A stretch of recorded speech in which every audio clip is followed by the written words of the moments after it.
Hi, hopefully you can see and hear me okay. And I have my mic connected, the cameras are working, and everything is okay. I'll just give a couple of minutes just to make sure everybody has found it okay. Because I am a couple of minutes earlier. I've sort of put it at 6:05 just to give me enough time, basically just to go and get a drink and a couple of slices of toast, because I've basically just spent the last couple of hours disconnecting cameras and what have you. So let's just sort of see who's in the chat, because obviously there's chat of a couple of hours ago, and yeah, so we'll see who's in the chat. Hi Sophie. Hi Dawn. We've had a few tech issues, Dawn, but it is what it is. Hopefully we're all sorted now. Obviously we're going to be sewing up the Dolly by Swoon. Maybe it's an omen that it wasn't going to go right today, because the Dolly by Swoon is what I nearly impaled my finger on a couple of weeks ago. So maybe it's an omen that I shouldn't be sewing it up live, but hey, you've just got to roll with it. So it'll be fine. It will be fine. Hi Julie, it's her first time. Welcome. Hopefully you enjoy our live. So obviously if you're joining on Saturday the 25th of January, it is live. If you're watching at any other time than Saturday the 25th of January, you are watching on a replay. So I will try and sort of keep up with the chat, but you know, if I miss any questions or anything like that, I do always go back through the chat afterwards, and then if I've missed any questions, I will answer them in the comments as well. But if you are watching on a replay afterwards, if you've got any comments or questions about the bag or anything like that, put them in the comments box and I'll come back and answer them. But yeah, but like I say, it is alive, so it is a little bit more chatty than, you know, just your normal sew alongs. I'm not the world's fastest sewer, so you know, it's a little bit more leisurely, and we just like to hang out. Beverly says, what does the pattern link, insert link mean? That means that I haven't copied the link properly when I did it earlier on this morning, Beverly, but let me sort that out now. Very easily sorted. I use a template when I sort of put my descriptions into YouTube. So I kind of, you know, so basically all my information goes in. And it's to remind me to put in the pattern link. And obviously I haven't. But hopefully that should be there now.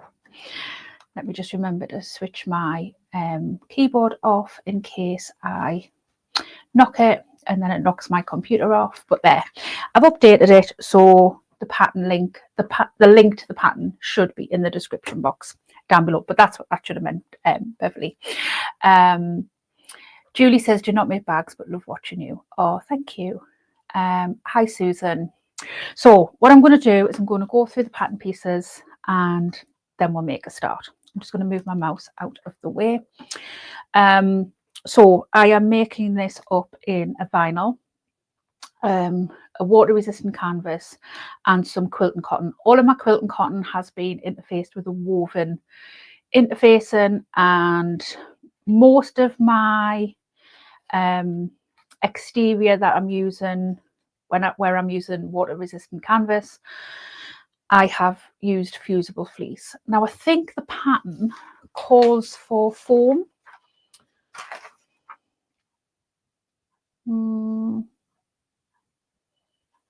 Does it call for foam? No, it calls for fusible fleece. But so yes, I've used fusible fleece. So yeah, I'm gonna run through the pattern pieces with you now. I have already made up my crossbody strap. I do have a link to a crossbody strap video. So rather than taking you through the whole process, each video that I make of making a crossbody strap, I've already made that, and you can go and watch that. I have 3 different versions of crossbody straps in that video as well, so you can choose whichever one you want to make. So this is just a 3/4 inch crossbody strap as per the pattern. So this was just cut at 3 inches wide by the width of my fabric, and then it folded in on itself. And the hardware for that was 2 swivel clasps at 3/4 inch, strap adjuster at 3/4 inch, and I have finished it with some strap ends, which I do show you in that video as well. So put that to one side. So just chuck that away. The first piece we have is our accent pieces, which are in vinyl, no interfacing at all. There's 2 of those. And then we have our back panel bottom. This is in a water resistant canvas, and I have fused it. Oh, it's a bit bright. Try not to pick up the light there. That is fused with Fusible fleece. I haven't put any extra interfacing on that because that is quite a thick fabric to start with. So that's the back panel bottom. And then I have my back panel top, which is in the vinyl, and I have Fusible fleece on that as well. I have changed the Fusible fleece on mine slightly different to the pattern, and I've took it out of the seam allowances, which you might be able to see. The pattern has you taken it out of the seam allowances on the bottom, but I have took it out of the sides with this being vinyl, just to sort of see whether it made a difference or not, because the last one I made, the vinyl was a little bit thicker, and that might have been what gave me some trouble. But my machine sewed through it fine, but turning it through with it being such a small bag was a little bit difficult. So on some of my pieces, such as that piece and my flap, which I'll show you next, I have just took it out of the seam allowance. So my flap pieces, I have my exterior is done in vinyl, and my lining is just in the water resistant canvas. I haven't interfaced the water resistant canvas in that one. I then have my main panel. So I have my exterior. This I have fused with fleece. I haven't took it out of my seam allowances because this is just the water resistant canvas, it's not vinyl. Hi Sue, I have my water, Sue. I'm being a good girl. So this is the exterior piece, but because it's water resistant canvas, I haven't took the Fusible fleece out of my seam allowances. I've just done it as per the pattern instructed. And then I have 2 pieces exactly the same for my lining in quilt and cotton, and these have been interfaced with woven interfacing. And then I have 2 slip pocket pieces, one in the water resistant canvas and one in quilt and cotton, which has been interfaced with woven interfacing. And my gusset pieces, I have 1 lining, 1 exterior, which is vinyl, and this has been stabilized with Fusible fleece. I have the tab pieces. These are vinyl, no interfacing, no stabilizer or anything. And then I have 2 pieces cut out for my connectors. I have a piece cut out exactly how the pattern has told me, and just a line down the center with some double-sided tape either side. But then I also have another piece because I'm going to see whether attaching the strap connectors the way I've got an idea in my head, and I'm going to see whether it'll work. But so I have cut the strap connectors how it tells me to, in case it doesn't work and I need to do it this way. But what I want to try and do is I want to try and attach the strap connectors all the way around the gusset and attached obviously at the sides. So I will have the strap connectors going all the way around. So what I've done is I've measured on the pattern piece to where the strap connectors would go, added on enough to turn over and cut that piece, but I'll show you when we get to that part. But it's basically the width of the strap connector as per the pattern piece, and it's 16 inches long, and we're going to find out whether my maths is right. I'm not 100% convinced, but we shall find out. I think it might be. I think we might be all right, but yeah, let's find out. Sue says sounds interesting. Yeah, I saw I can't remember who it was I was watching or what bag it was, but I was like, oh, I like that, and I think that would work on the dolly, and I'm going to give that a try. So yeah, so what I'm going to do first is I'm going to do my accents. Go onto the other camera. I'm going to do my accent pieces on my main panel and my bottom panel.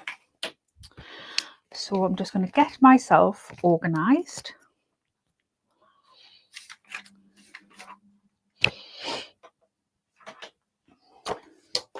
And move everything else out of the way. Try and keep everything in some sort of order, although it doesn't always work. And we shall make a start. If anybody's got any questions, do ask them in the chat. If I don't see them, ask it again, and I should come to it. I am sewing on a Jack H2 machine, which is an industrial walking foot machine. I am using an 18 needle, and I am using Tex 45 thread. You will see a lot of people using Tex 70 thread in their industrial machine. I tend to use Tex 45 because I also have a Janome, and it means that I can actually use the thread in the other machine as well. Sorry, I'm just turning off my little name thing, and there we go, just so that you can get the full screen, because you know what we're sewing now and you know what my name is. So yeah, so that's the reason that I tend to use Tex 45 thread. It means that I can use it in my Janome HD9 and I can use it in the Jack, and I'm not having to buy thread for both. And that's the reason that, because somebody asked me like why I tend to use Tex 45 instead of Tex 70, and that is the main reason. I do actually really like Tex 45 thread. Susan says that sounds like a brilliant idea. I'm just, you know, I mean, obviously it's space as well, isn't it, storing all that thread, but you know, I'm a bit cheap and I don't want to. Beverly says, sorry, got to go, I will watch later. Bye for now. I will see you later on, Beverly. Thank you for joining us, and I hope you have a really nice day. Sophie says, I forgot to say thank you for getting me addicted to bag making. You are more than welcome. So I'm just popping a little bit of tape on the back of these vinyl accent pieces, and this is just to help keep it in place rather than just clipping it and hoping that it doesn't move. I like to use a bit of double-sided tape.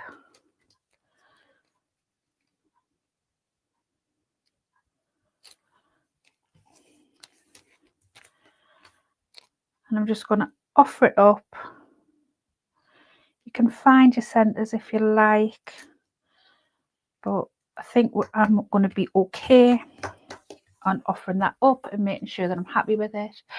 Brian's here, says that fabric is amazing, but this is such a fun pattern. Yeah, I actually, well, apart from time bit where, you know, I nearly impaled my finger. I did actually really enjoy sewing it. I made a few mistakes the first time I made it. That's no surprise. I make quite a lot of mistakes.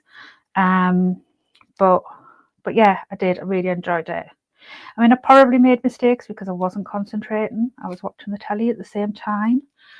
But yeah. Sue says, I have the pattern, but I'm not a fan of small bags. I will make it if it looks easy enough. I'm not a massive fan of small bags, I've got to say, because I don't really typically use them myself. But it was a fun sew, which is why I thought I would come on and make it live. So I'm literally just going to sew round the top and then baste round the rest of the accent piece. My top stitching length will always be 4.5 and my construction length will be 2.5.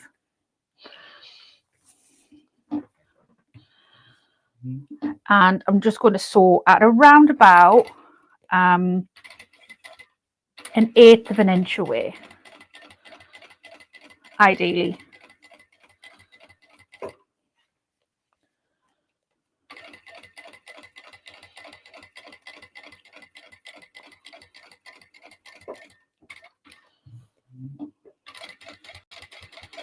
And then I'm just going to baste this within my seam allowance.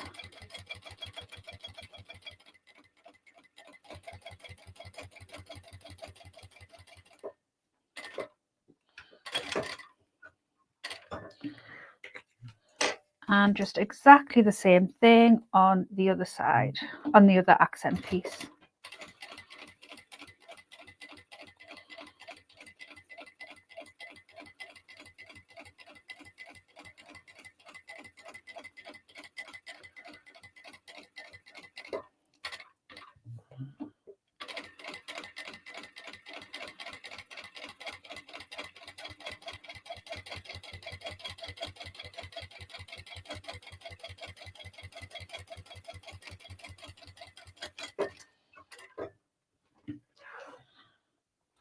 Sue says, I love a small bag for taking to the supermarket, just big enough to carry a purse and a phone. Yeah.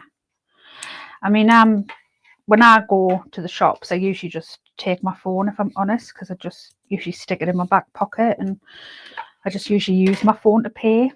But I have actually bent a phone by just by having it in my back pocket. Oh, I should have also said that I have a magnetic snap and 2 3/4 D-rings as well, because they were hiding underneath my little shelf there. Sue says, been making some bookmarks today while cutting out paper patterns. Finally decided on a pattern for the Advent box fabric. Fabulous. And Pam's asking, where do I get my Text 45 from in the UK? I get it from Little Stitcher Sews. I love my my thread from Little Stitcher Sews. Sorry, I should have said actually where I got it from. So I'm just going to find my centres.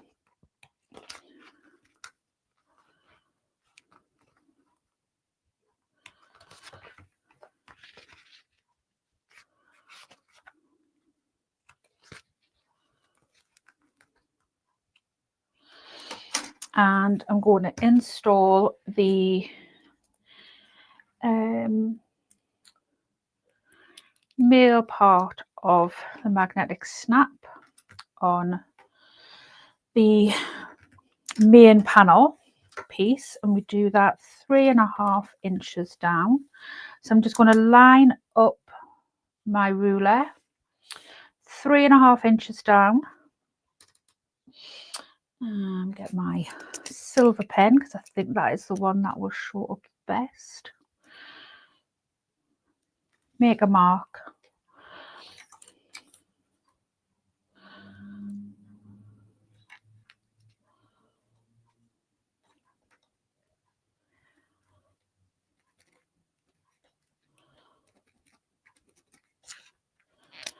Maybe I should have gotten my blue one. Let's see if that shows up any better. Possibly not, because my pen's running out. Anyway, I can just about see that. Sophie says, I'm going fabric shopping next month, as I need fabric for my clutch bag. Ooh, where are you going fabric shopping, Sophie?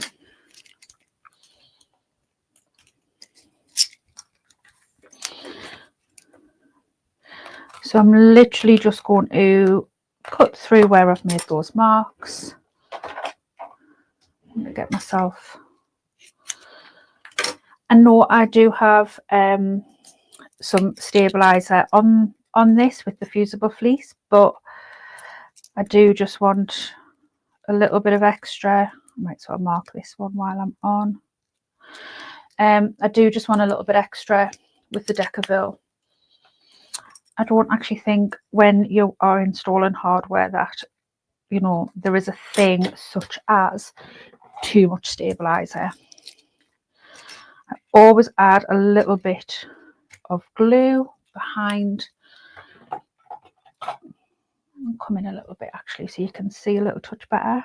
I always add a little bit of glue on the back of my hardware, just to sort of, oh no, it's my male one I'm installing, isn't it?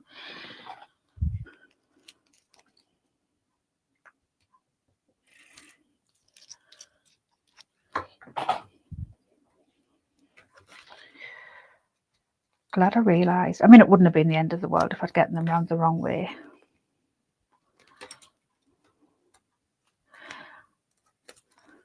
You know, I had some toast literally before I come on, because I'd spent the last few hours obviously trying to sort out the cameras and stuff. So I better have some toast, otherwise my stomach's just going to rumble the whole way through doing this. And now my stomach's rumbling because I've eaten toast. So I have a very rumbly tummy. Oh, can't find my hook. There we go. So I'm just putting a little bit of tape over the back just to protect the fabric from the prongs. And I'm going to move on to my flap. Oh, that's my panel bottom.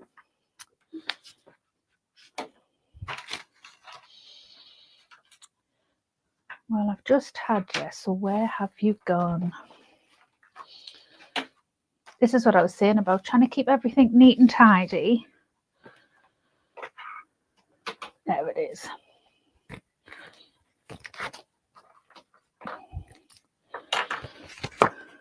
Was my flap. It was just the pattern piece for the panel bottom had stuck to it. I've got in the habit of adding Decaville behind hardware, even if it already has stabilizer. Like, yeah, I just don't think you can, you know, if you're doing it, then it's a good habit to be in. Right, I'm just going to mark my centers. It's like I constantly sort of tidy up as I go. Like, you'll notice, especially with me doing lives, like you wouldn't notice if I did videos and edited them, but like you'll notice I kind of like, I'm just kind of going to put these bits and pieces away because I just can't abide mess and like it being untidy. So I'm like, oh, I'll just like tidy these sort of things away, and it's just like, oh. What fabric shops would you recommend? You're Gateshead, aren't you? So I mean, you could go to Hobbycraft, and yeah, it may just be me, but it looks a little darker than normal at the machine. Yeah, I think I'm having a nightmare with cameras. Nothing's changed. My lights are all exactly the same. I don't know, Sue. I don't know what it is, but it's driving me nuts. It's keeping me awake at night. I don't know what to say. Brian says, got to pop out. Promised my partner we would go to the cat show. He's determined to get a British short hair. My friend's got a British blue. She's beautiful. I'm determined not to have more pets. Cheese hole. Well, good luck with that, Brian. Good luck. So I am is it this one? Is it where it's darker, Sue? This angle or this angle? Let me know. But yeah, I am having an absolute nightmare with technology. It is driving me insane. Oh no, I know you're not complaining, Sue, because sometimes it is just you know, like screens and stuff. So this angle here, let me see if I'm frightened to turn this. Let me move this. I have a nightmare with this light.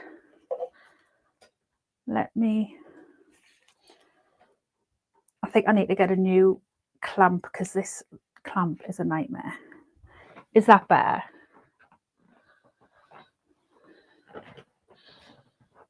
Yeah. I have a nightmare with that clamp. I don't know what that's the one that collapsed mid one live one time. So I'm going to sew around this at 1/4 inch. Let me just double check. I'm pretty sure it's 1/4 inch, but I'm just going to double check. Yeah, it is. So like I said, my stitch length when constructing is 2.5. And I'm just going to take my time. If you feel like you need to use a seam guide, use a seam guide. If you feel like you need to draw your seam on to keep yourself right, then absolutely do that. Let me know if that's better, Sue. Hopefully it is. I've moved that light a little bit closer.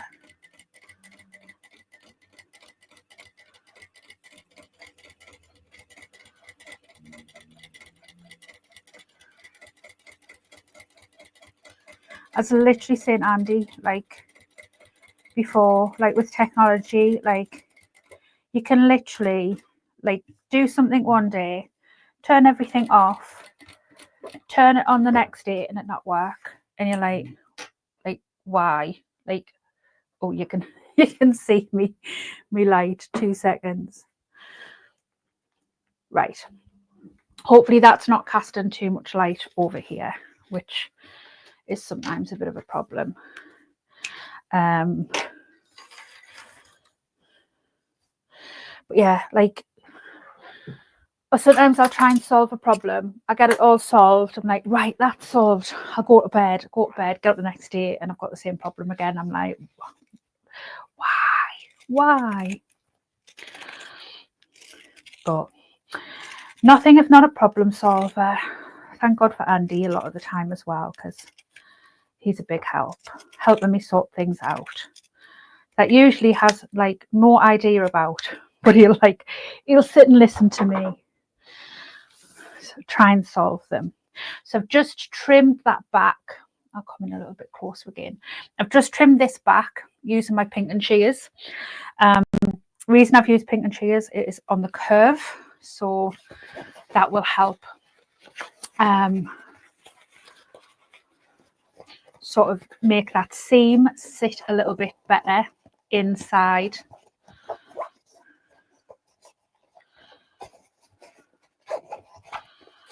And I'm just kind of going to use my fingers and push that seam through. If you're using cotton, you can give this a press, but I can't really iron these fabrics. I'm just going to finger roll. Sue says, yeah, my printer is the same, works fine one day, next day it doesn't want to play ball, especially when I need to print something in a hurry. 100%. It's like I always say, Rage Against the Machine was definitely making music about a printer, or in my case, computers, cameras, lights, sewing machines, any of the above. So I'm just going to sew around this flap and top stitch it. Magnetic snap goes in the tab, so we don't need to worry about that just yet. I'm just going to switch to my top stitching length, and I'm just want to make sure that as I go around, I'm keeping that seam nice and flat. And again, just take your time, make sure that you're happy with it, there's no rush.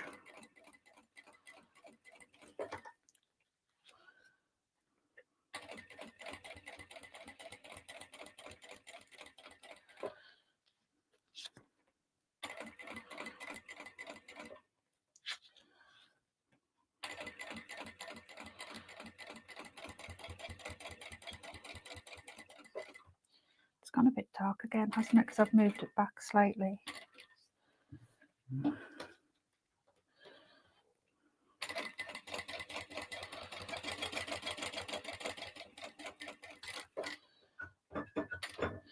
think I definitely need to get a new mount for it.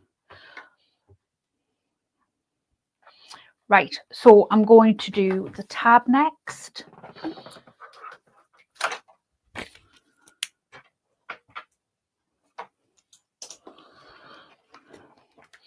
And I'm going to insert my magnetic snap first.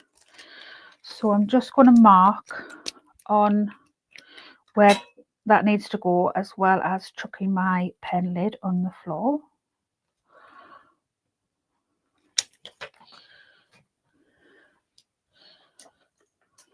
And then just mark my, I'll come in again, just so you can see a little bit better.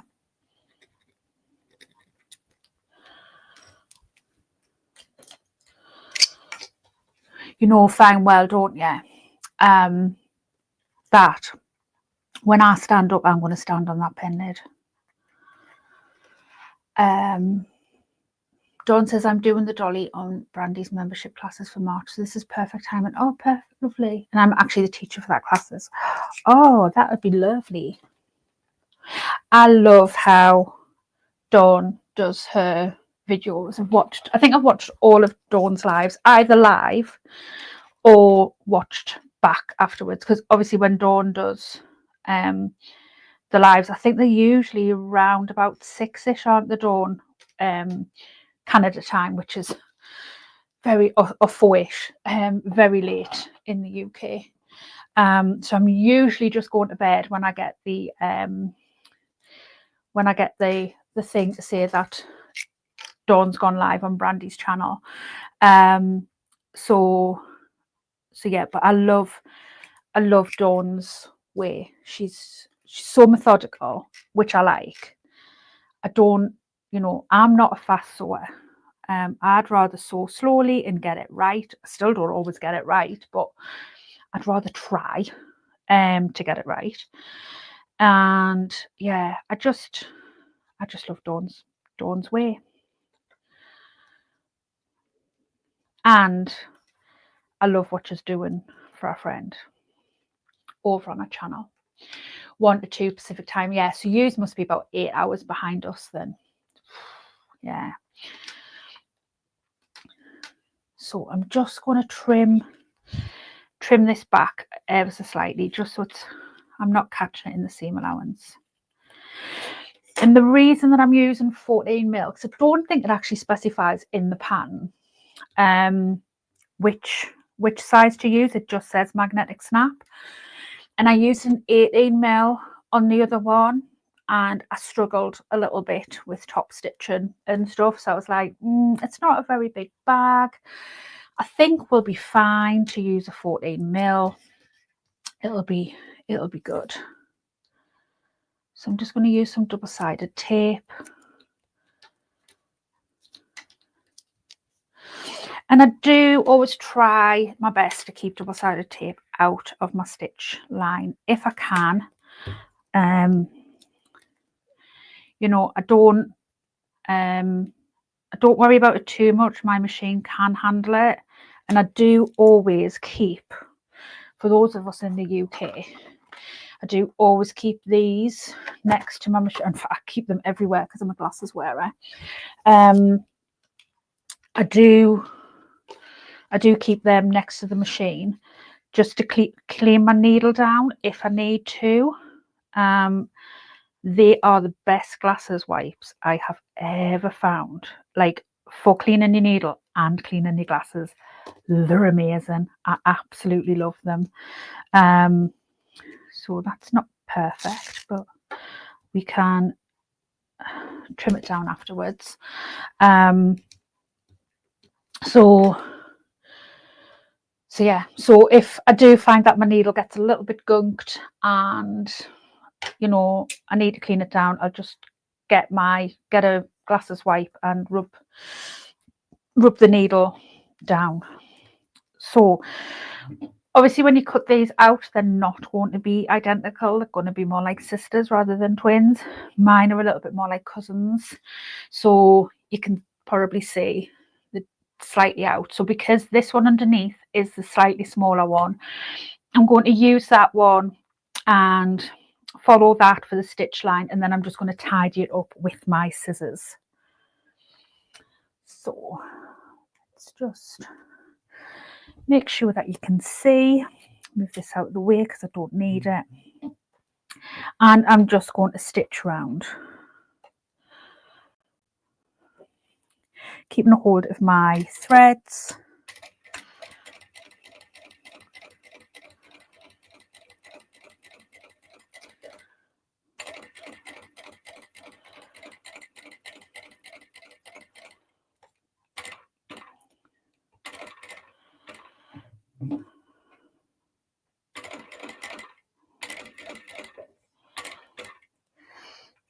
And I'm just going to use my hand wheel and my knee lift to get that needle where I want it.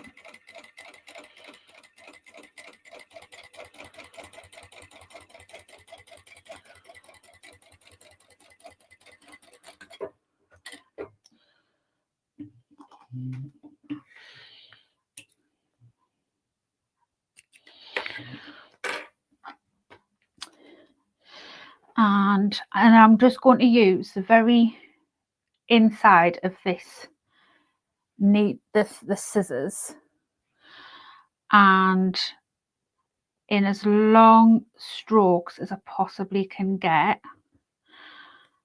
I'm going to cut that back.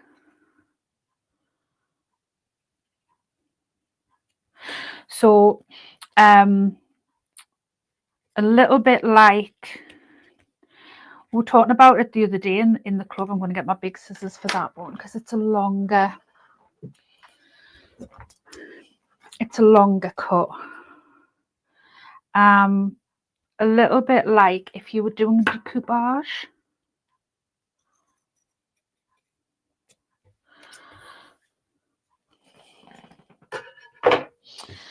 So if you had any edge coat and you wanted to edge coat that, you could edge coat it.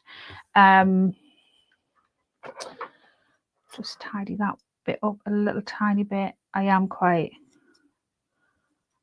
OCD about things.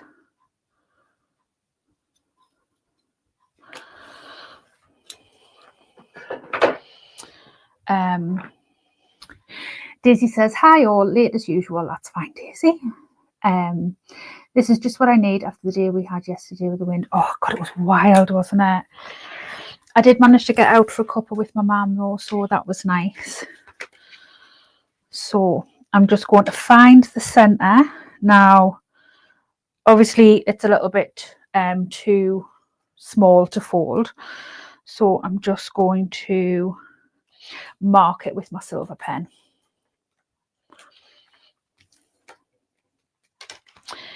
And then pop a clip in it. And you basically want to make sure that it's lined up nice and evenly.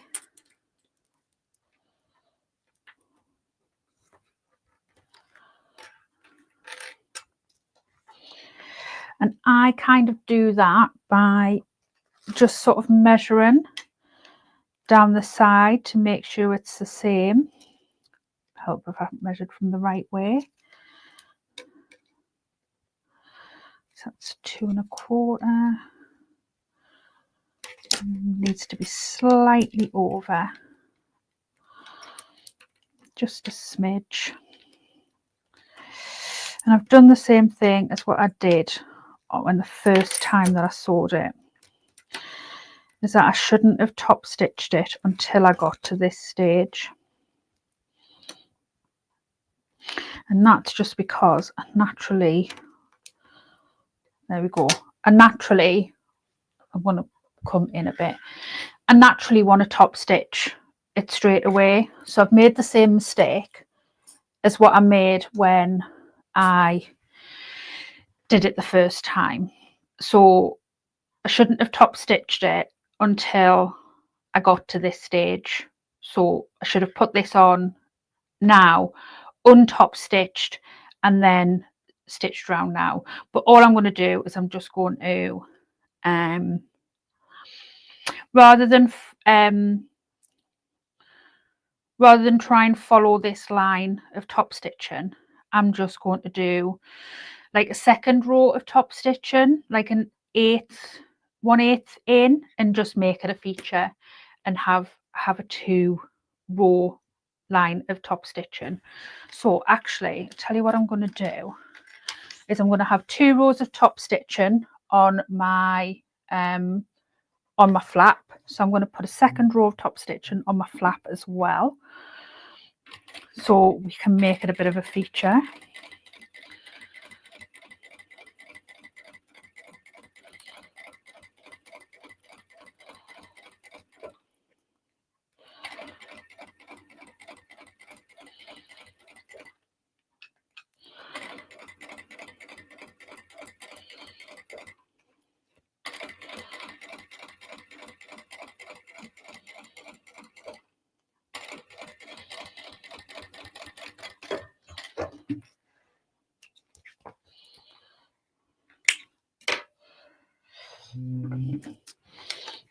And then I'm going to line this up again.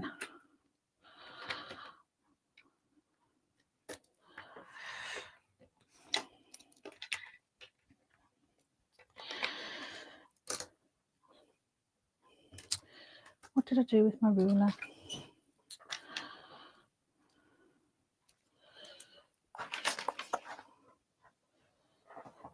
That's so weird. Where have I put it? Oh, of course.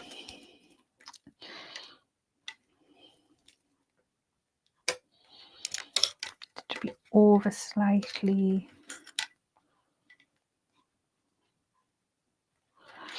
Obviously, we just need to make sure that it's lined up so that when we close the bag, it's nice and straight, because otherwise it's not going to be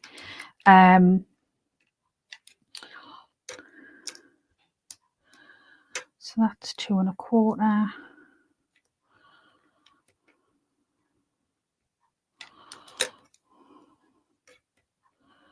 There we go.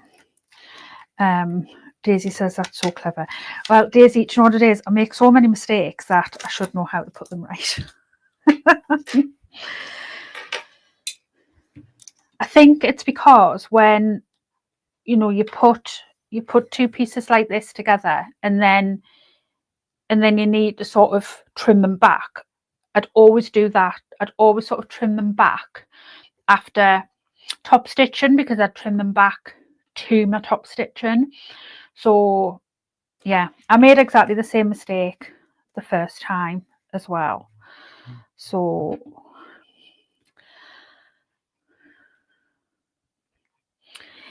it's fine. I'm just going to make it a design feature. Fingers crossed the magnetic snap won't be an issue. I might just have to walk my foot round at this stage, but that is okay. I can live with that. To get it round this magnetic snap. Another couple of stitches, I think. There we go. And then I'm just going to use my hump jumper at this bit.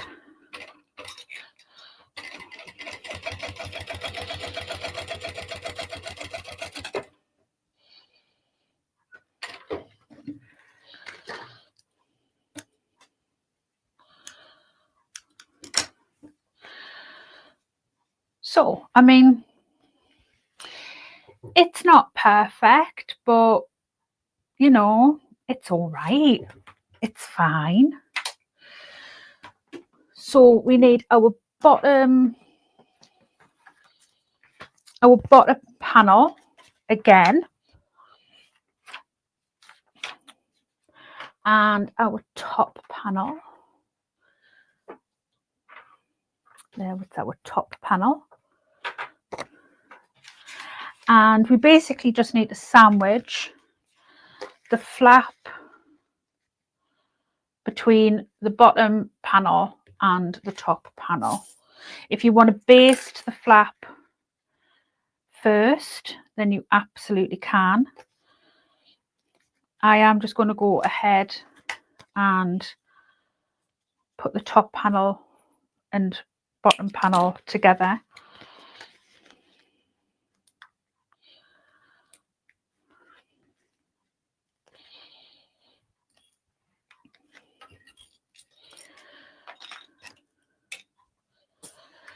And that gets sewn together at 1/4 inch seam allowance. You just want to make sure everything's lined up. You're happy with everything.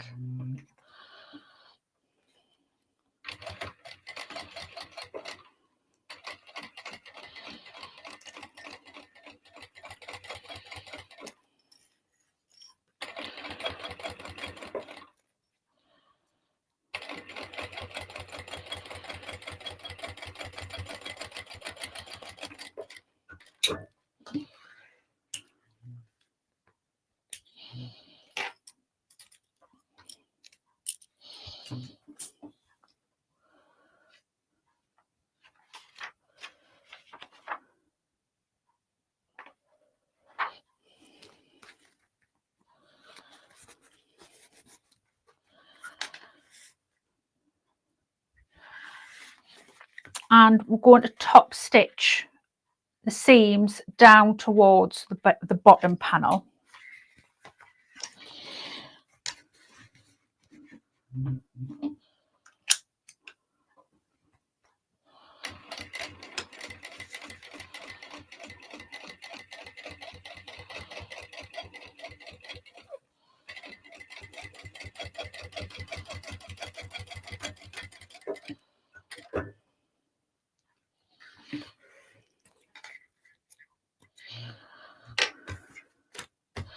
So that's sort of our back panel all completed with our flap installed, and our front panel is all installed as well. Right, shall we have a go at putting together my strap connector, how I think it'll go? Right, so basically what would have happened is oh, hi Emma, Emma's here. Nice nails, Deb, thank you. Family's watching Gladiators, but I'm being antisocial now. I phoned you. Sue says I'd rather watch Deb than Gladiators. I've never actually watched it. I watched like the old version when I was a kid, but I've never watched the new version. So I'm basically just going to fold these edges of this long 16-inch piece into the centers. So it is basically going to be 3/4 of an inch once I'm finished. Emma's saying she'll probably get told off soon. We won't tell on you.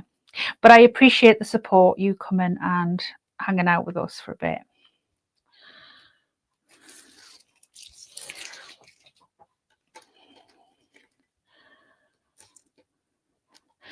Especially after all my tech issues. I had a mare earlier on, Emma. Blooming cameras. And my cameras that I've got don't seem to be wanting to work properly now. They were working great, but now they're not. I think I need to pick your brains about the OBS ones. So I might be ringing you, but not tonight because I think Andy might kill me. Oh, sorry, Nave's just messaging me at the same time. So I'm just flattening that out with my little roller, giving that a good squidge. There's 28 watching, but only 13 likes. Remember to hit the like.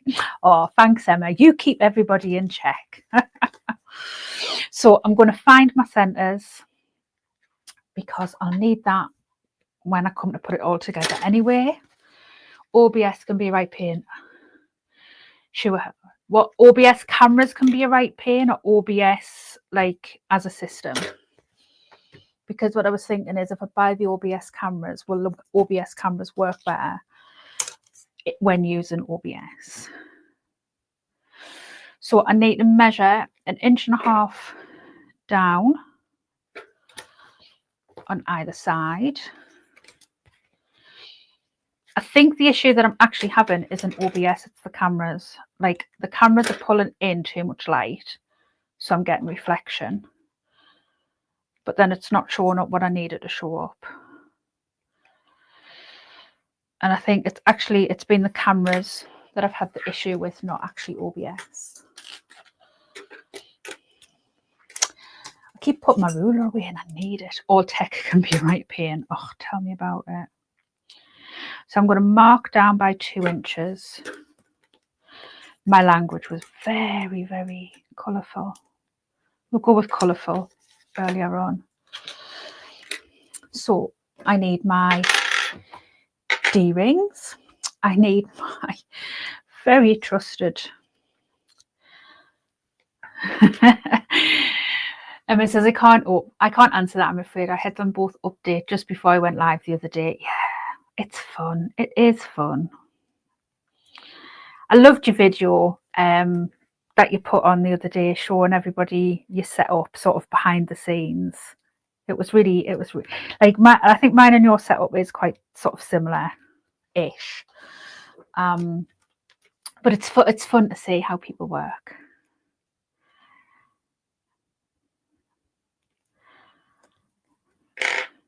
But we solved it, we made it work, and I could have just said, sod that, I'm going to go and have a gin and not go live.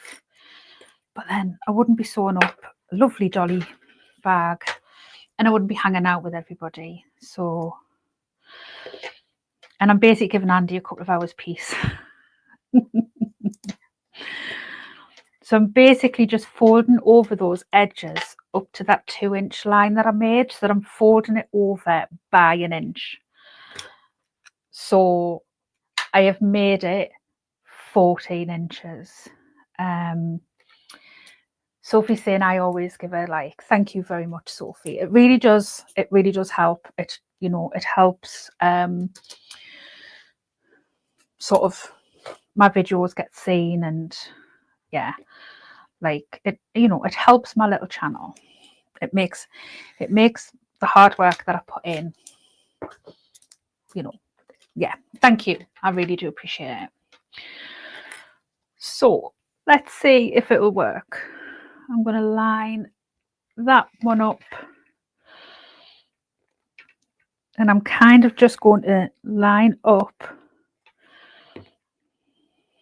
Is my maths right? Is it right? Is it right? Oh God, it is. Mr. McCarthy would be so proud. Not that you know who Mr. McCarthy is, but he was my maths teacher.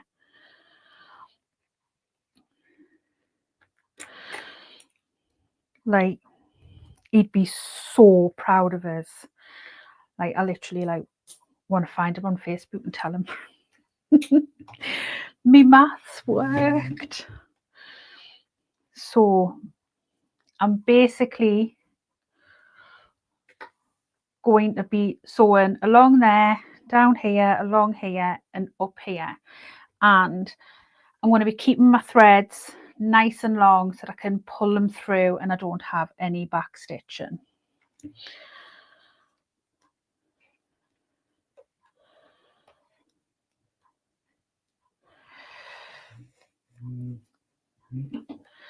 Make sure I'm on the right stitch length. Make sure I'm lined up there with that centre.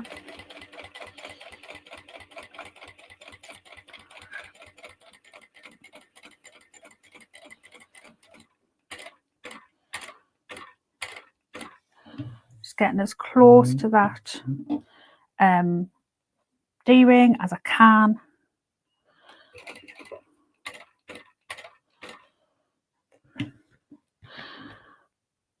And then when I turn here, I just want to protect my hardware.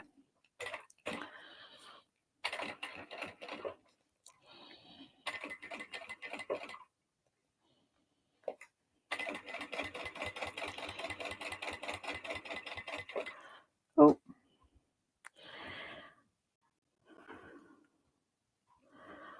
Come a bit unstuck.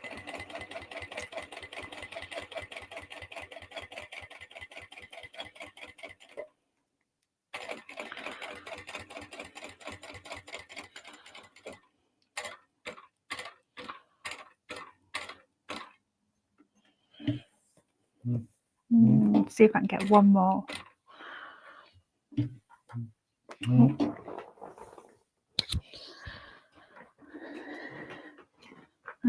Sophie saying, I heard what you were saying from Gateshead. I am not surprised.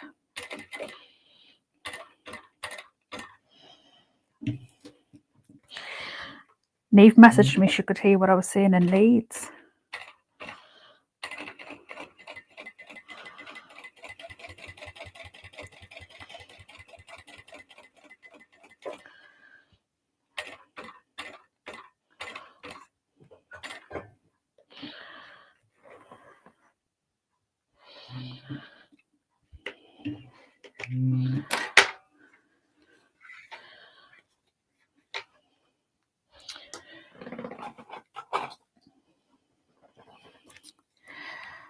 So I'm just going to pull my threads through.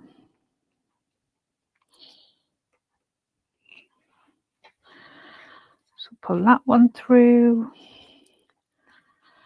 and pull this one through. And it just means that I get a nice finish and I don't have any back stitching. You know, if you have back stitching, it isn't the end of the world. It is just a bit of a nicer finish. If you want to take, you know, a few minutes extra to do it this way. But if you don't want to do it this way and you want to back stitch, it's fine.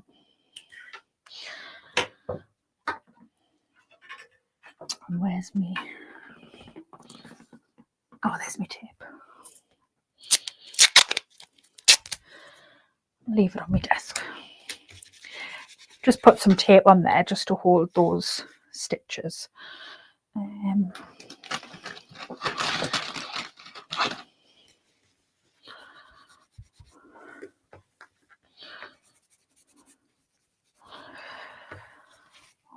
think I might put in a rivet as well.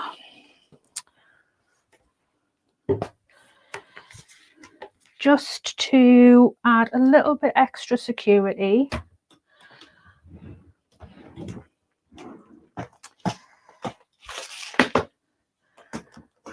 I think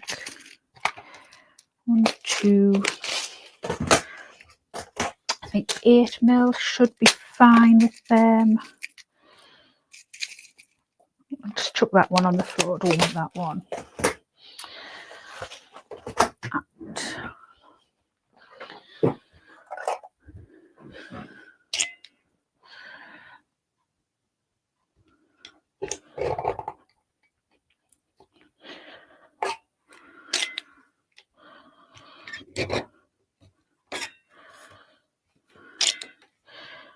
Oh, I think I might have picked me broken one out again. I've got two of these. One's knackered, one's not. And I keep picking my knackered one out, and I don't know why I don't put the other one in the bin. There we go. Right, that's the one that's not broken. Bin that one. And I just think as well, putting in a rivet will just give a little bit extra sort of oh, that doesn't want to click.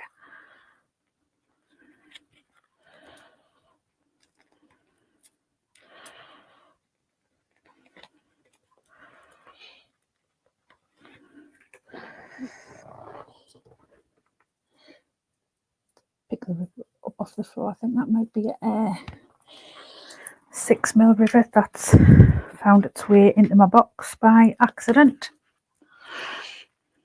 There, that's better. So I just set them. Yeah, definitely think like that was worth doing. I love it. And I'm so pleased that's worked out. Like, let us know what you think in the chat. Like because I don't like doing those little, you know, those little sort of strap connectors personally. I just don't enjoy doing them so much. But then I saw sort of doing it that way, and I was like, oh, that would work. I could do it that way. So yeah, and I think, you know, it makes a nice feature as well. So I'm going to add my gusset in to my front and my back, and then we'll do the lining.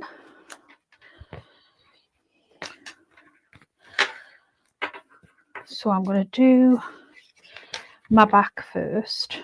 So I'm going to line up my centres. I'm just going to bring my pot over.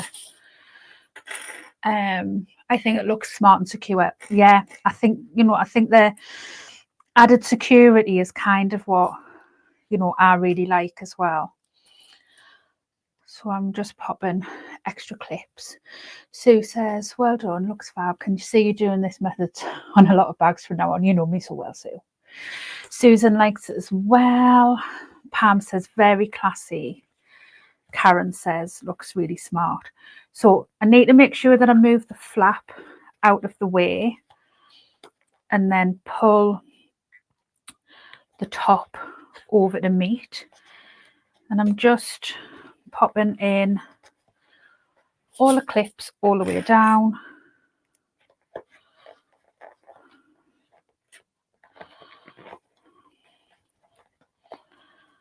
Pop another clip in there, and then I'm just going to do exactly the same thing on the other side. This flap does get in the way ever so slightly, but you've just got to sort of push it out the way a touch and it's fine.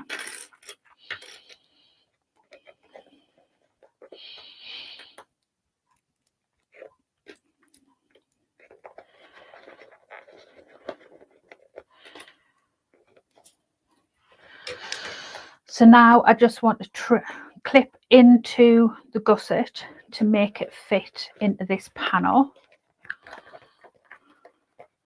So I am literally trimming in about every centimetre and sort of 3mm in. I'm being very careful because my seam allowance is only 1/4 of an inch.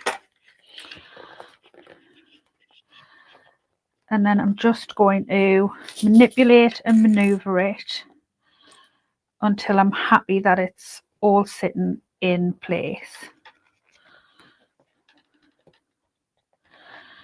And if you clip it and then it's not sitting right, just unclip it and move it round. So I'm really happy that that's sitting right. So I'm going to do the same on the other side.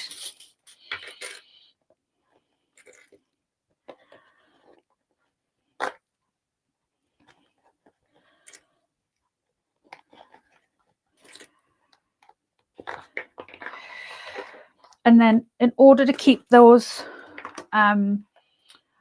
corners secure, what I'm going to do is I'm going to staple them. Now I need to staple them sort of fairly close to the edge, and I need to put new staples in because I've run out. Because obviously our seam allowance is only 1/4 of an inch. Need to find my, there we are.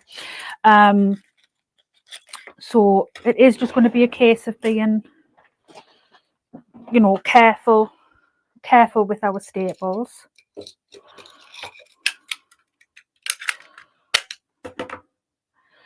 Love the look of the strawberry leaf fabric. Yeah, I've had it a little while. It was some that like I got in on like a pre-order a while ago, and I literally only had sort of like a really small amount left. Like it was Tetris getting the bag out of it, like with what I had left.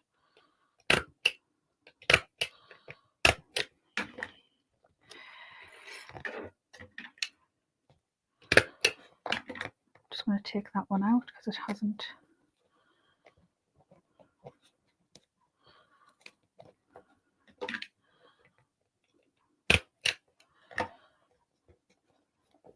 Still hasn't caught.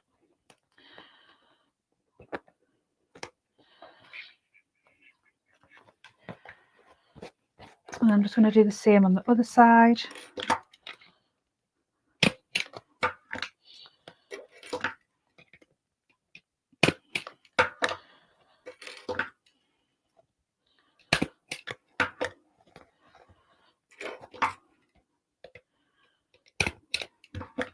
I mean, if you wanted to go right the way around with staples, you know, you absolutely could.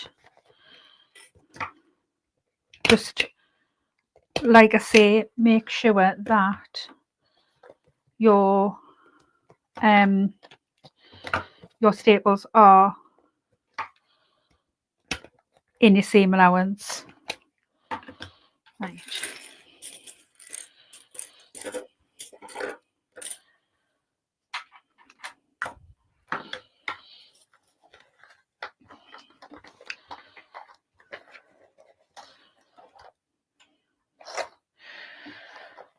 So I'm going to stitch round 1/4 of an inch seam allowance. I am going to be taking my time because I want this to look right.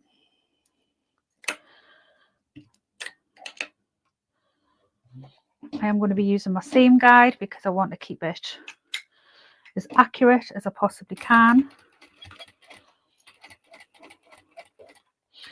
I am just going to get my staple remover to hand in case I need to take any of those staples out as I get to them if I've put them a little bit too close to the stitch length.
get that one later, and that one.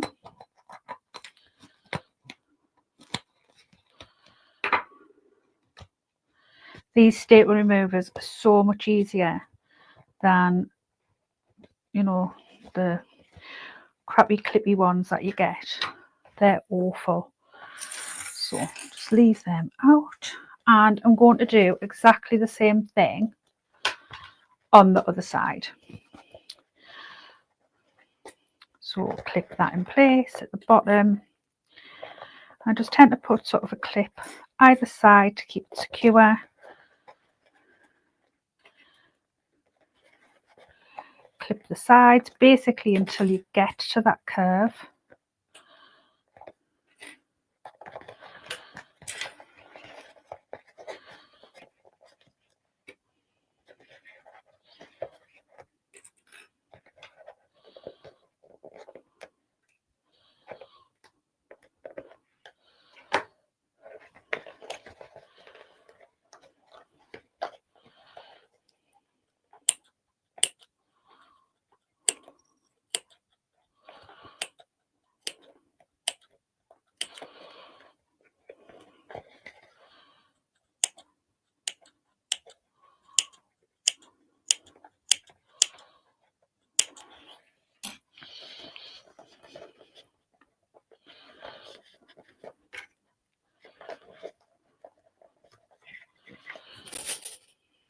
Can I ask a question with pictures if I get stuck with my clutch bag in the group? Yeah, as long as you don't post pictures of the pattern pieces.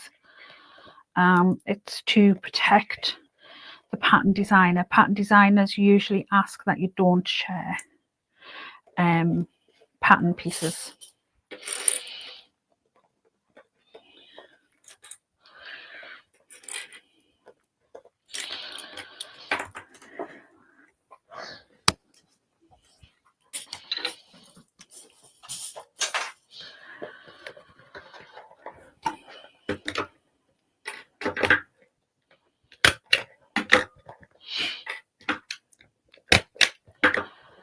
Ooh, that one I might be a bit close with my seam allowance.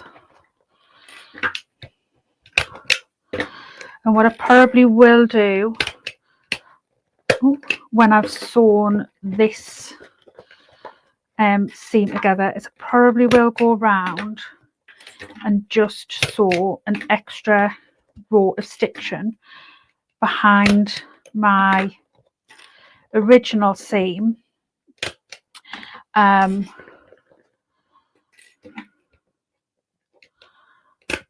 just to make sure it's nice and strong and reinforced.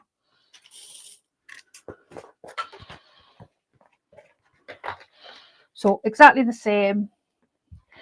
I'm going to go around with that 1/4 inch seam allowance.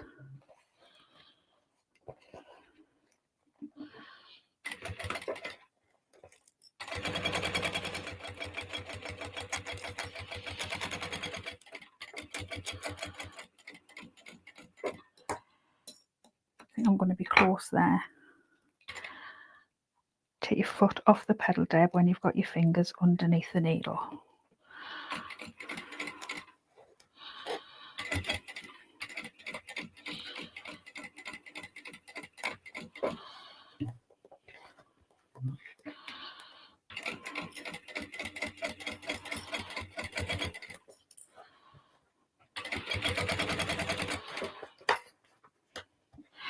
And you can probably see that I'm just kind of flattening the gusset as I sew around. Obviously the gusset is where the extra sort of fabric is. The panel or the front or the back is flat, so there isn't the extra fabric there. So as you're going round, you know, just flatten this part where the extra fabric is, and it will help keep it nice and flat as you go on, and you hopefully shouldn't get any sort of puckers or pleats or anything like that in your gusset.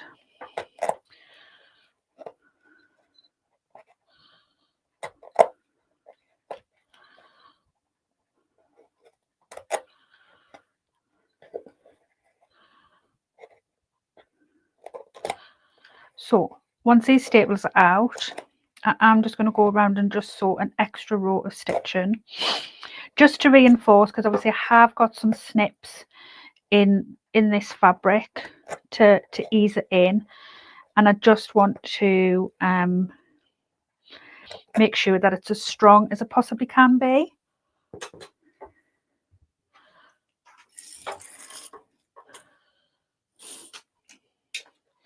So I shall just quickly do that.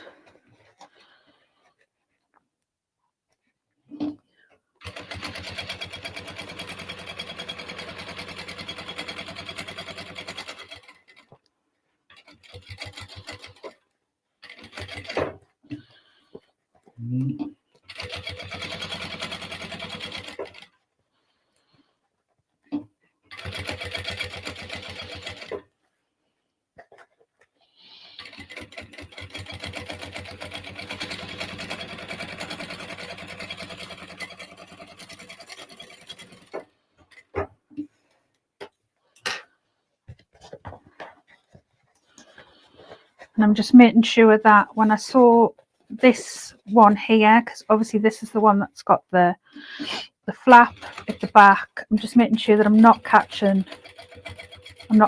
that in.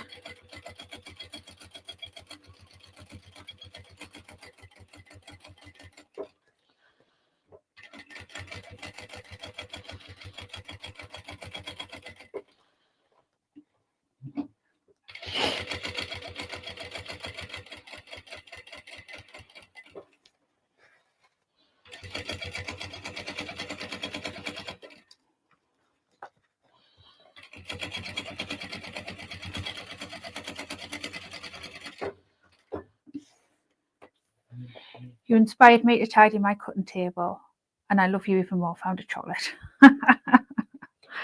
Oh, see, this is why I'm gutted that you live so far away, because if you were just around the corner, I could make you share.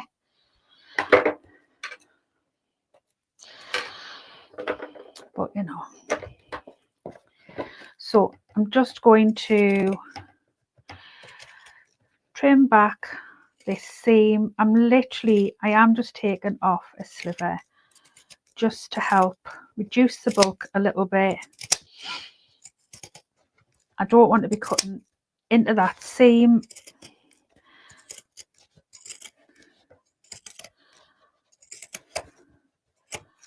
With it being on the curve, I'm just using my pink and shears and making a bit of a mess.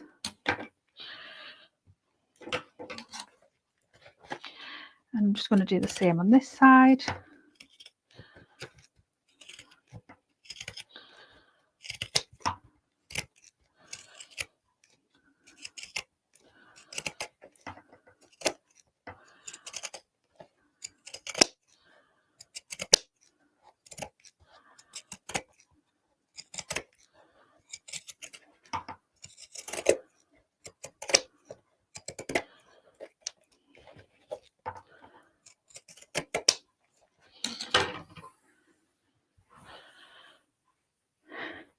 Emma's still not been told off yet, so all good.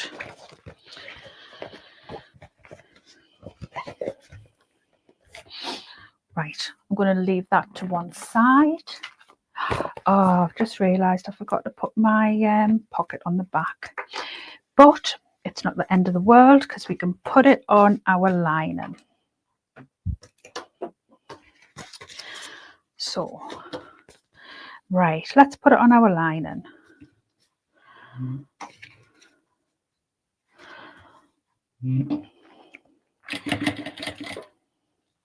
Wouldn't be a me bag if I did everything right.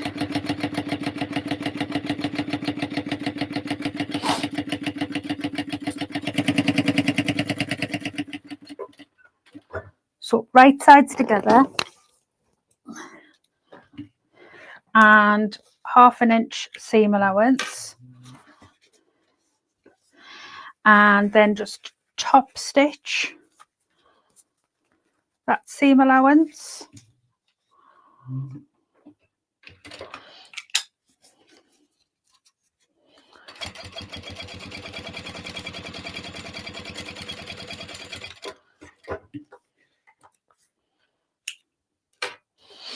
and then we just baste it on one of our lining pieces.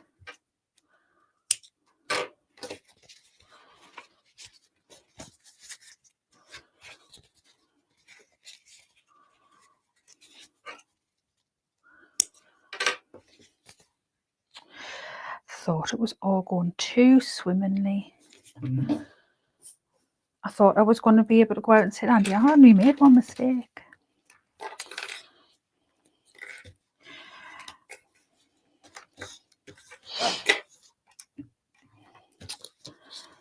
So I'm just going to baste this in place.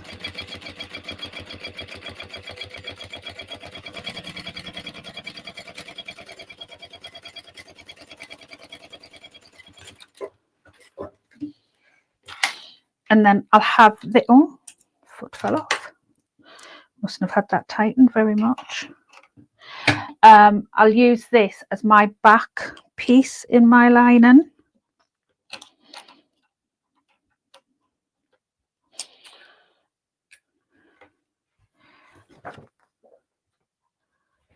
And then our lining piece, I'll move this out of the way.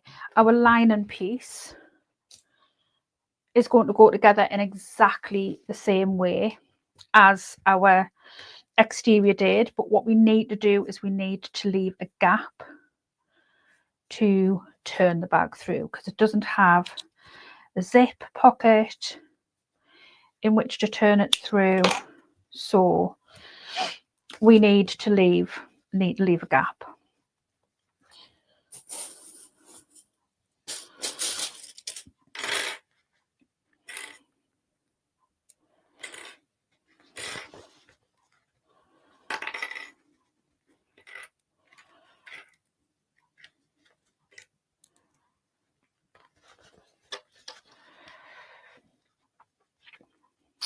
We haven't talked about food yet, have we? What's everybody having for tea?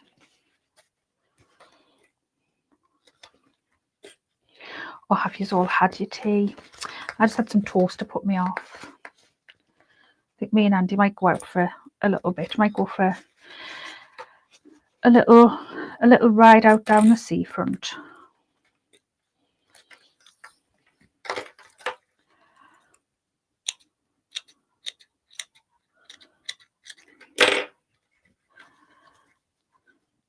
Shall I use pins?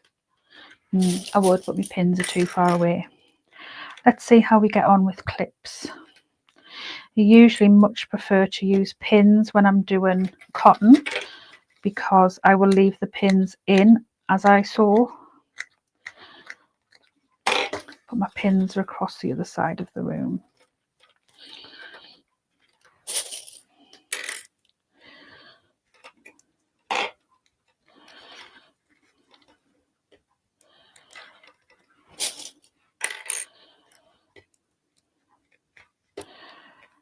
Right, so I'm going to sew this one round. Oh, Emma had lasagna, my fave. I actually made lasagna, I think I was saying on my live on Tuesday. I made lasagna Tuesday night, had lasagna for my tea, then I had it for my dinner on Wednesday, and then asked Andy if he wanted it for the other bit that was left over for his tea on Wednesday, and he was like, no, you're all right. And so I was like, oh well, I'll have it for my tea on Wednesday. So I literally had it for my three meals in a row. Emma says very controversial leaving pins in. Yeah, but I only will have them in this way and sew over them, and I am very careful to make sure that my needle doesn't hit, and I sew over them very slowly. So I am sewing all the way around on this one.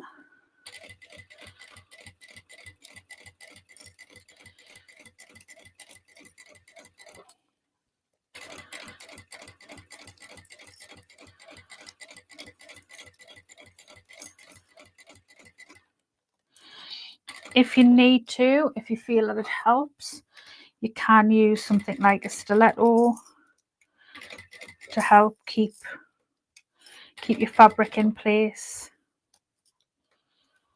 Just don't sew over that.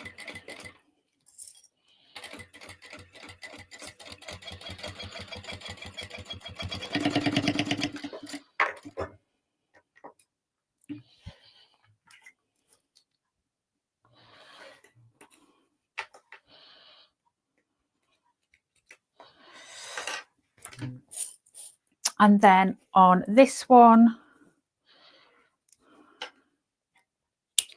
we need to leave our gap. So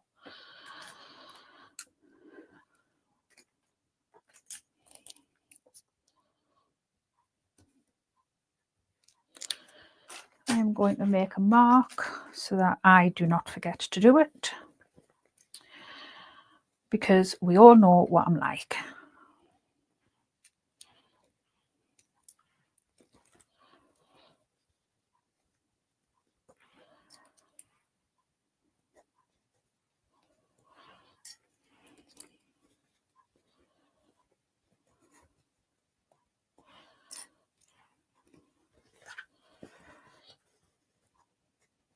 But yeah, I definitely prefer pins with curves with cotton, but the rest of the time I'm clips.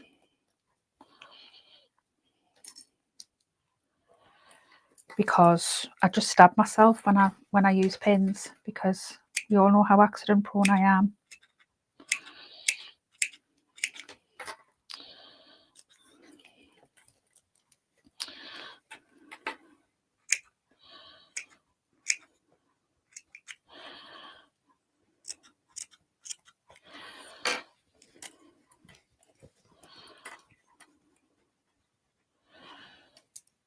And as I say, we all know that I'm going to stand on that pen lid the minute I stand up. I also dropped a thing of staples when I got the staples out, so I'm also highly likely to stand on that too.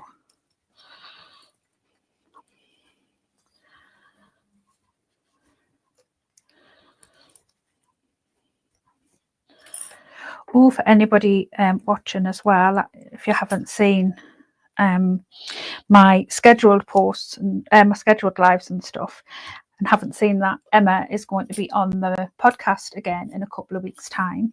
Very exciting, talking about all the exciting things that she's got coming up this year, as well as we'll be probably talking about the bag maker's box, all the exciting things that was in that this year, and so I'm looking forward to that. That's on the 5th. So it is on, if you go on my channel, like on my homepage, upcoming lives, you'll see it and you can click to be notified.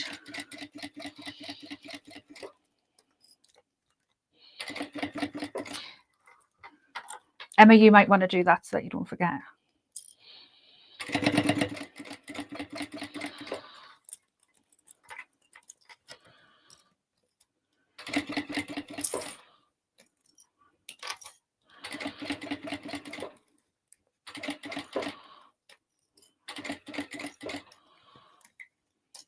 Don't forget to leave a gap, Deb. Don't forget to leave a gap.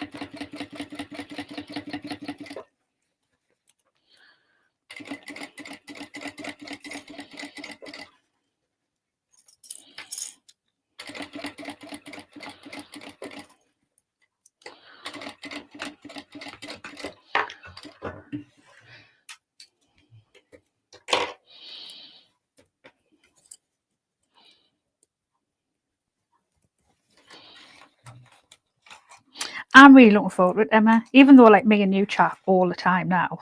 You can't get rid of me, but yeah, I am. I'm really looking forward to it. You've had such an exciting year, last year, and I think you're going to have such an exciting year coming up. It'll be fab.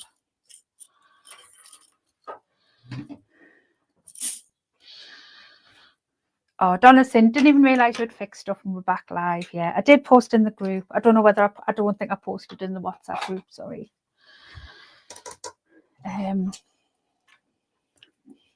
Sue says I've already started saving for this year's advent box. Good plan. Good plan. Andy's probably getting ready to be badgered by me that I wanted for my Christmas present again. But I mean, to be fair, I'm a hard person to buy for Christmas. I think a lot of us probably are. So it's perfect because he buys me that for Christmas, and I'm a very, very happy person. I mean, you just had to see my Vlogmas videos to see how happy I was. So it's the absolute perfect Christmas present. And now I have a beautiful bag that I use every single day that people stop me about and comment about. And yeah, I love it. Emma says, yeah, this year is going to be bonkers. I've planned out the whole year this weekend. Lots of exciting stuff. Oh, I'm so excited. Right. I've remembered to leave a gap. Hopefully it's big enough.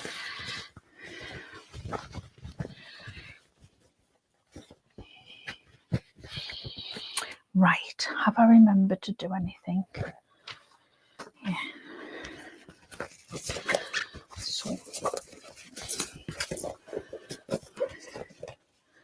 So I want this to go to the back.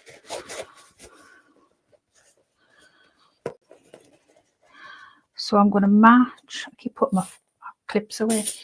I'm going to match my corners up. Because my seams are so small, what I'm going to do is, rather than butterfly my seams, I'm going to like alternate my seams. So I'm going to have one seam going one way, one seam going another way.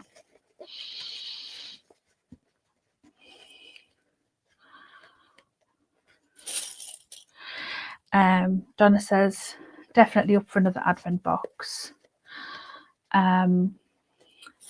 Susan says, love the 24 days of Christmas box, Emma. And I mean, yeah, I will just sort of say it again that, you know, obviously the whole 24 days was my idea. I don't think Emma loved me very much when she was packing them all, but it was totally my idea to do a 24-day box as well as a 12-day box. So you're all welcome. I'm totally going to take all the praise for that one. That was, when was that, Emma? Was that when we were at the Quilt Festival, when we were sort of chatting about things and what have you? And I was like, what about this? And you were like, oh yeah, good idea. And then you were like, maybe it's not such a good idea when you were having to pack it all. Yeah, you're welcome. So this was the bit that I wasn't paying attention and I damaged my finger. So I'm not talking.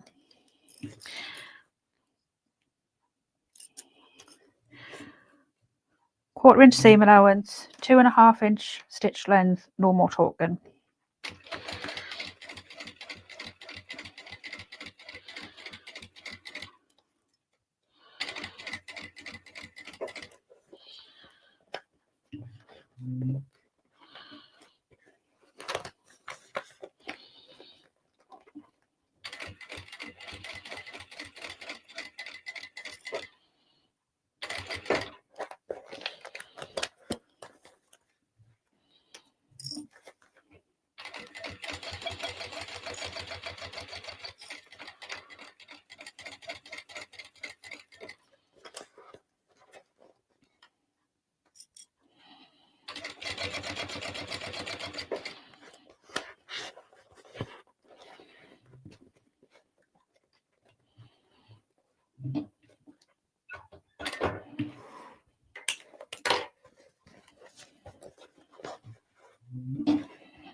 Cool. So One thing you'll have noticed there as I was doing that, obviously because it's quite a small bag, it is a little bit more difficult if you're working on a flatbed machine. Not obviously impossible, but you need to pay attention. You know, moving your foot, like your sewn foot up, manoeuvring it around. Obviously a lot easier if you're sewing on a machine where you have a free arm.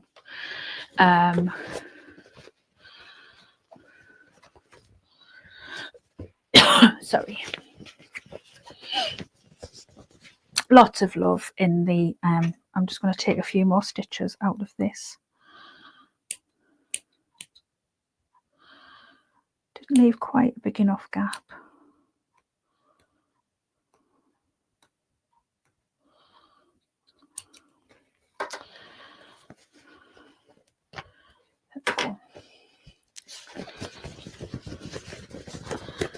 So I am going to get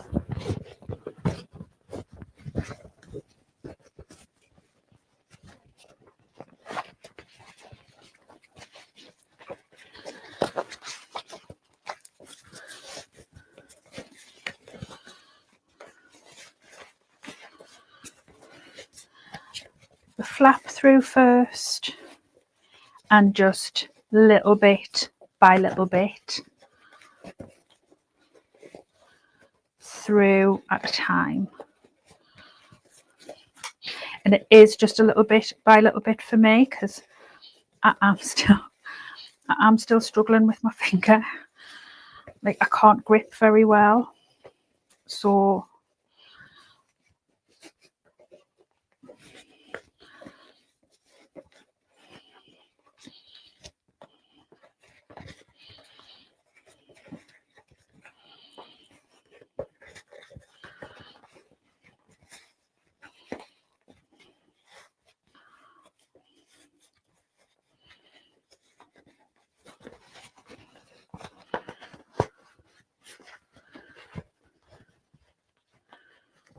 I was saying God knows what she'll do this year.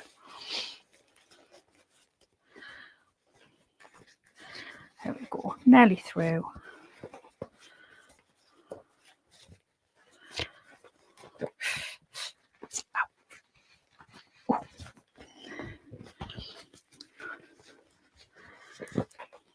Like I know loads of people have asked us about my finger. I didn't actually. I'm going to flick over onto this one. I didn't actually go and ever get it checked out. I went to a pharmacist and went and got like something to like strap it up, and they checked it out and they said yeah, it probably was like broken, fractured, but that they wouldn't do anything with it, and just gave me some advice on like what to do with it. Rest. But yeah, it is still quite uncomfortable, a bit throbby every now and then, and just doing things like this, like where I've got a grip, opening bottles. Still can't open a bottle. Emma's saying your hair. I've just literally done it this morning. I've just put the colour conditioner on it this morning. So yeah, so stripped out all like the old colour, like all permanent colour, and now I'm just using like colour conditioners to try and keep the condition of it and see what my hair is like as the grey goes through. But I don't mind it as like, because obviously this is very vibrant when the purple has just been done, but I don't mind it really vibrant, but I don't mind it as it washes out and it's quite sort of pastel-y as well. I quite like that too. So but you're going to have to put up with me probably being like, it'll be in a ponytail by sort of Wednesday. What day are we on now? Saturday, yeah, by about Wednesday, because I try. I'm just kind of rolling this out. I'll switch over onto the other camera now. I try to not wash it for a good like 4 days or so when I've done it, just to give the colour as much chance to take. So I am going to sew up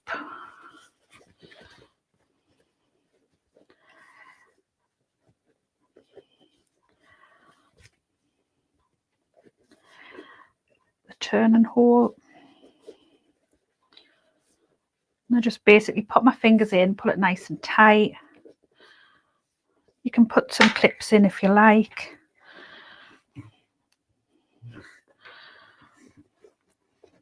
But I just kind of tend to pull it taut. And then just pull it taut as I go. I think this is stretched out a little bit. I'm going to have a little bit of a fold in it, but that's okay.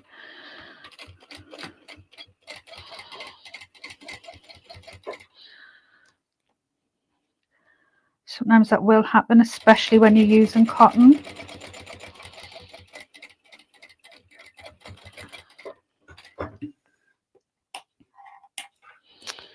It isn't the end of the world. Sue's saying, so pretty, love it. I don't know whether you're talking about my hair, Sue, or the bag. We'll go with the bag. So I'm going to, isn't great to be pushing this through again, but with being on a flatbed,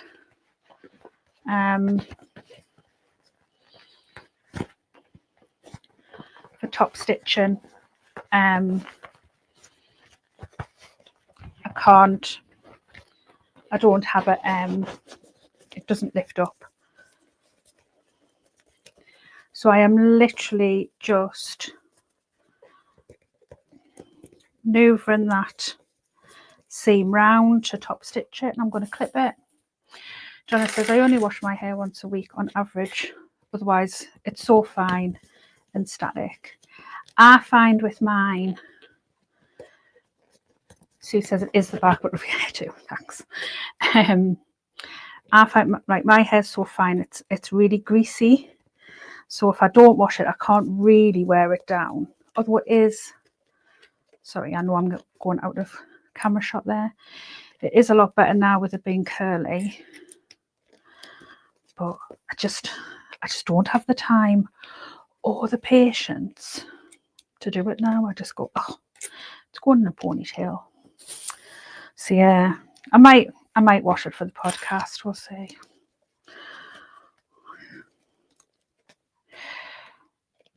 So I'm literally just using my fingers to maneuver that seam round and squish it out basically as best I can.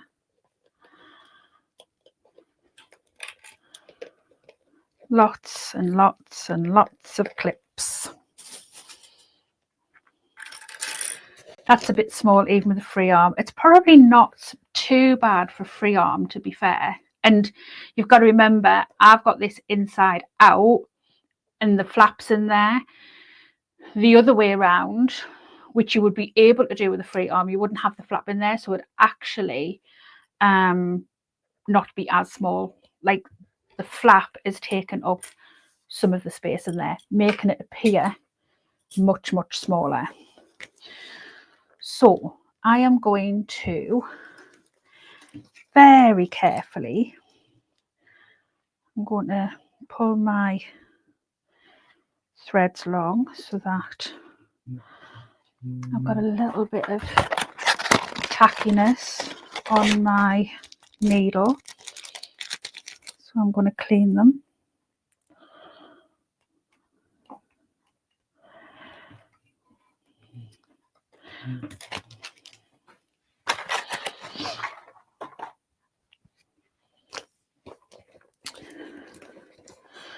So where am I going to start? I'm going to start here. Yeah. So I'm actually going to start where I can get it under. This is the hardest part of this bag, especially when you are sewing with an industrial. So I'm going to put my needle down in the seam. I'm going to hold my threads so that it doesn't nest.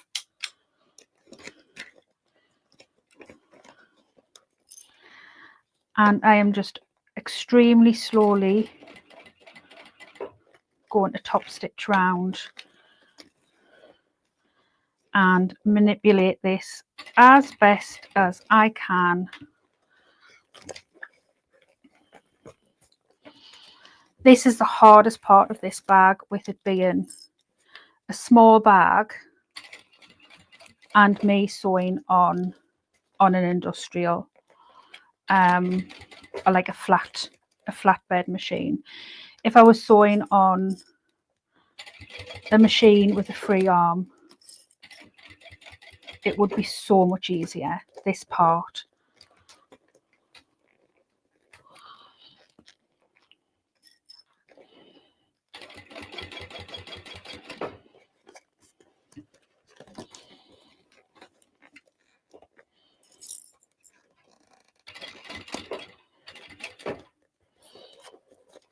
It just sometimes makes it difficult because, you know, it can get stuck on some of like these parts around the back, and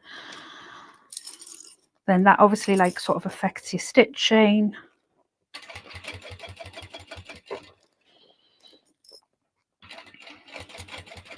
And sometimes you've nearly sewn through your finger once already doing it, and you've got a little bit of fear.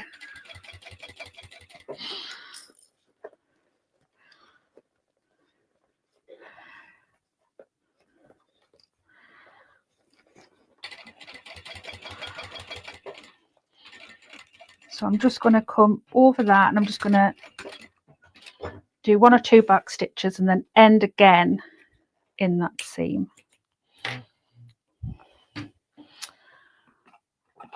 Find my lighter.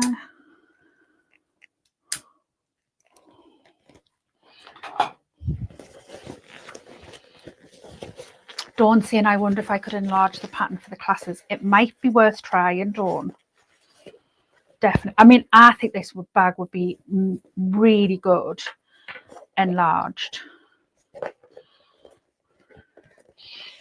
And one thing I really found that I had to do was I had to really work these seams out.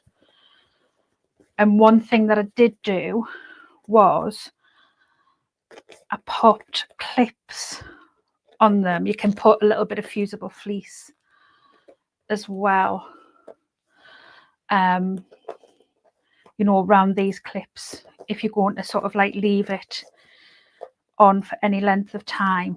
So like I really sort of like worked these seams out and popped some clips on them. And then I did the same on the other side.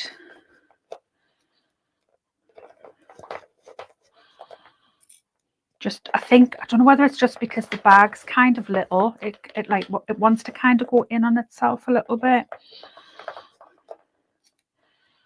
But once it had kind of been worked out,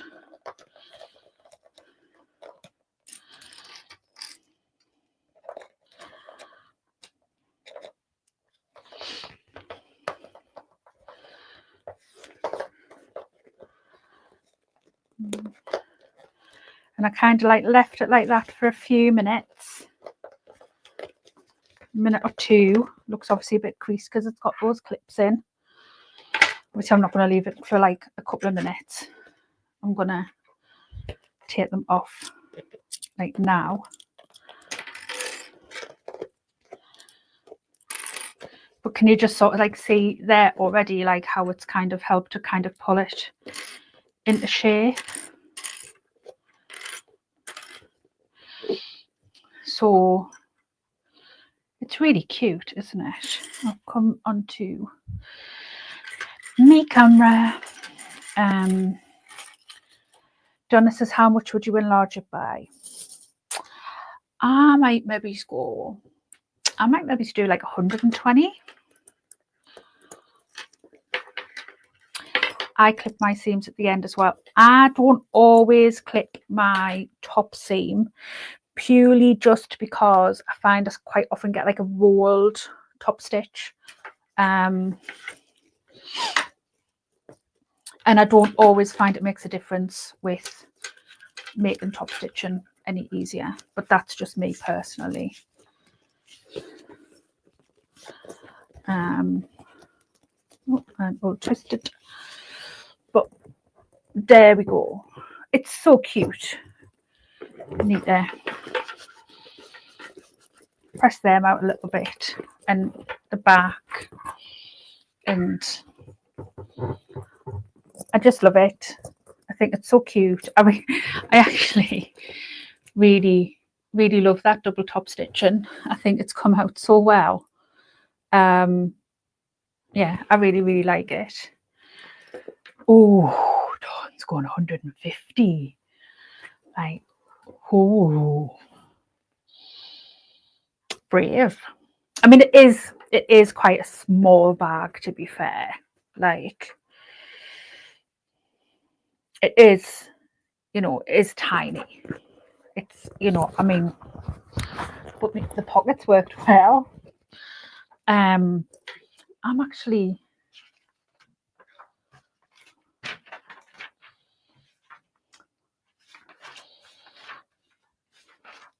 I actually prefer it with the thing on the back too, rather than the slip pocket. Just saying. Like, yeah, I prefer it with the slip pocket on the back. Gorgeous bag with the William Morris Strawberry Thief. But I think, I mean, it's 7 inches by 6, so it is quite small. So it's, if you go 150, it's not going to make it like, it's not going to make it massive, but it would make it quite sort of usable. But I love this for like, I think for like a kiddie bag as well, you know, like you make it in sort of pinks with like, you know, sort of cutesy. I mean, I'm not particularly girly or cutesy type of person, and a small bag isn't typically what I would go for with anything. Like, I would tend not to make smaller bags, especially because I sew on an industrial, and as you've seen, it takes some maneuvering, it takes some working out. It is much easier to sew larger, bigger bags on an industrial machine, but I still enjoyed making it.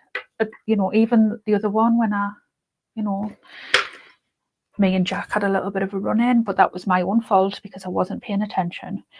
And I was literally getting to that last bit. It wasn't when I was top stitching, it was when I was putting the exterior and the interior together. And I had the telly on and I was watching something that I hadn't seen before, and I was engrossed in it. And, you know, I stopped sewing, was watching the TV, and I didn't take my foot off the pedal. So now I make sure that I take my foot off the pedal, and I basically put my foot underneath my chair. So lesson learned. But you know, as I always say, each mistake is a lesson learned, and each thing that you either do wrong is something that you learn that you don't do wrong again, unless you usually do it wrong again, and then hopefully the third time you don't do it wrong. And then, you know, things that you do right, you're like, oh, and then you continue to do them right. So no experience is a bad experience, is basically what I'm saying. But anyway, I hope you've enjoyed sort of spending a few hours with me on a Saturday. Sorry that it ended up sort of like being so delayed. I am still having issues with sort of my cameras and trying to get lighting right and stuff. So I sort of appreciate everybody bearing with me. You know, I know nobody expects sort of like Netflix quality. I totally get that. And I know that, like, I'm being, you know, probably a little bit over the not so much over the top. I'm probably being a little bit too nitpicky, but you know, I want to make sure that you know, it's things are as good as I can possibly have them. So I'll continue to work on it until I get it. It's happy. So Dawn saying had a really nice time, as I always do when I watch yours, Dawn. So usually when I'm supposed to be going to bed. Sue saying thanks, Deb. Perfect time for me. Yeah, I'll be completely honest, I probably won't do Saturdays very often because I am very strict on making sure that I get family time. And obviously this is a job for me, not, well, it is something that I love to do, but it's my job. So I am very sort of strict to make sure that I get my family time. But me and Andy are having the day out tomorrow, so he was cool with me spending some time in here. So Donna's saying no reminders. Sorry, Dawn. I was Donna's saying no reminders. Sorry, I was a little bit stressed. Karen saying cute bag. Pam saying thanks, Deb. You're very, very welcome. So I hopefully will have another live next week. Possibly, I don't know, I'm trying to think which one to do next week. I've got another bag cut out. Oh, I think I've got an acacia. Is it acacia? Is that how you see it? I think it's acacia by Bagstocks. I think I've got that one cut out. I shall have a look through my little stack. I've been quite good trying to sort of like go through all of my fabrics that I'm trying to work through and de-stash and cut things out, trying to, you know, those little things that you don't quite know what to do with. I was like, oh, it gets so this is another good thing of trying to, this fabric here, I was like, that's not going to be good for anything, but it was good. Dawn says, yes, that's how you say it. That's really good, Dawn, because normally I don't get things right at all. Donna's saying a simple purse or wallet would be nice. I haven't really come across a decent free wallet pattern, I'll be honest with you, Dawn. Donna, sorry, I keep saying, because we've got Dawn and Donna in the same. I've had a look for a wallet for a free pattern, and I haven't come across a one that's really floated my boat. Not like, obviously, because there's only so many designers that I have permission to do their patterns as well. So yeah, but I'll always get, you know, I don't just have to do free patterns just this month. I'll continue to do other patterns and stuff. So I'll always keep my eyes open. But yeah, I sat for a couple of hours the other day and had a look through, and I just couldn't come across one that it just wasn't suitable. Oh, like I say, thank you for spending a good few hours with me. Sorry that things were delayed, and hopefully Tuesday or possibly Thursday next week we'll see how things go. I'll have another live so long, but if you go onto my homepage, you will see there is a little tab that says upcoming lives, and anything that is scheduled will be there, and anything that takes your fancy you can click to be notified, and as soon as it goes live you will get a little notification to say that it's gone live. So that's how you can be notified, is to say that there's a video going out. Most of my videos will be in live format for the foreseeable future, because I'm seeing how that performs on the channel, and it is kind of doing well. People seem to be enjoying the live format, they seem to be enjoying the chat, and you know, even people watching it back on replay seem to be really enjoying it as well. So thank you to everybody who's joined me tonight. Thank you to anybody who's watching it back on a replay, leaving comments, leaving likes, subscribing to the channel. It's really, really, like, I do really, really appreciate it. Donna saying, I did click the bell, but it didn't remind me. It might be somewhere in your settings, in, like, if you're using the app, it might be somewhere in your settings. Or if you're like me, you might have your phone on silent. I do that. I do that. Click to like remind myself, like set an alarm and then have my phone on silent. Or like do not disturb or something like that. But that's that. If it hasn't reminded you, it might be something to do with your settings in your actual app, or that possibly could just be down to the fact that I had to like change the time and what have you. I don't know. But yeah, enjoy the rest of your weekend, and looking for my mouse, and I will see you. Those of you that are in the club, I'll see you tomorrow for the online social, and then next week we've got all sorts going on. So I will see you then. Have a nice week, and bye.